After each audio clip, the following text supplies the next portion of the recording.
মাত্র আর কয়েক ঘন্টা, তারপরে আমরা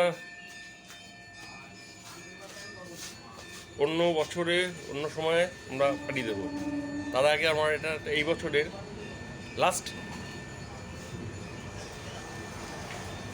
ভিডিও তোমরা ইউটিউবে দেখতে পাবে। তো সেখানে লাস্ট ভিডিওটা আমি এই স্পেশালি জাস্ট আমার পাড়ার এই দোকানে আমি এসেছি করার জন্য। তো এখন যতটা করার করছি, আবার পরবর্তীকালে আবার ভিডিও আসবে এই দোকান রিলেটেড। এবং সবচেয়ে মজার ব্যাপার হচ্ছে এই দোকানের খাবার দাবারের যে স্বাদ, এটা অন্যান্য দোকানের তুলনায় অনেক আলাদা, অনেক ভালো বলা যায়।